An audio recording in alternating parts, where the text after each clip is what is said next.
नमस्कार। प्रियम भारतम में आप सभी का स्वागत है। आज लोकशाही के मूलभूत तत्व बेसिक प्रिंसिपल्स कौन से माने जाते हैं? समानता इक्वालिटी, बंधुता ब्रदरहुड, सर्वधर्म समभाव या धर्मनिरपेक्षता, सेक्युलरिज्म, स्वातंत्र्य फ्रीडम। क्या हमारे प्राचीन भारत में इन प्रिंसिपल्स पर विचार किया गया था, या ये विचार स्वतंत्र भारत को पाश्चिमात्यों से मिले हैं? आज का यह वीडियो इसी विषय पर। पहला तत्व समानता इक्वालिटी, अर्थात देश, धर्म, जात, वंश, वर्ण, लिंग, शारीरिक अवस्था किसी भी प्रकार से किसी भी व्यक्ति को दूजा भाव नहीं मिलना चाहिए। सभी को समान अधिकार है, बराबर है। आइए एक नजर डालते हैं इन 5 महावाक्यों पर। प्रज्ञानम ब्रह्म, अयमात्मा ब्रह्म, तत्वमसि, अहम ब्रह्मास्मि, सर्वम खलविदम ब्रह्म। इन 5 वाक्यों का गर्भित अर्थ है, हम सब में एक ही ब्रह्म है। मतलब किसी बड़े राजा महाराजा से लेकर छोटे छोटे कीड़े मकोड़ों तक, इतना ही नहीं, निर्जीव वस्तुओं में भी हर कण कण में एक ही समान तत्व है। कोई उसे आत्मा कहता है, कोई शिव तत्व कहता है, कोई ब्रह्म कहता है, पर हम सब में एक ही तत्व है। अगर हम सब में एक ही समान तत्व है तो भेदभाव कहां से आया? एकत्व की कितनी व्यापक संकल्पना बताता है हमारा धर्म। दूसरा तत्व सर्वधर्म समभाव या धर्मनिरपेक्षता। हर धर्म को समान मानना चाहिए।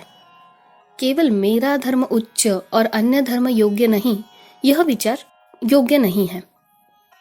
सही बात है। तो क्या वैदिक धर्म सभी धर्मों को समान मानता है, या सिर्फ वेद पुराणों को ही सर्वश्रेष्ठ मानता है?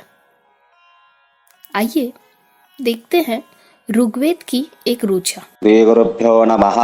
हरि ओम। इंद्रं मित्रं वरुणमग्निमाहुरुथो दिव्यस्य सुपर्णो गुरुत्मान एकं सद्विप्रा बहुधा वदं त्यग्नियमं मातरिश्वानमाहुः। हरि ओम। ऋग्वेद के 10वें मंडल की यह एक ऋचा है। इसका अर्थ है इंद्र, मित्र, वरुण, अग्नि, यह अलग अलग नाम एक ही परमेश्वर को ऋषियों ने दिए हुए हैं। ईश्वर मात्र एक ही है, बस सब विविध मार्ग हैं। अंतिम सत्य या उस परम परमेश्वर पर तक पहुंचने के लिए यह अलग अलग मार्ग हैं।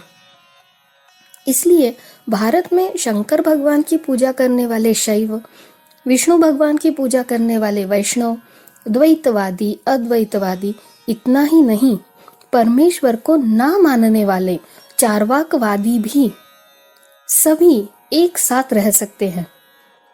भारत ने अनेक पंथों को समाविष्ट कर लिया है।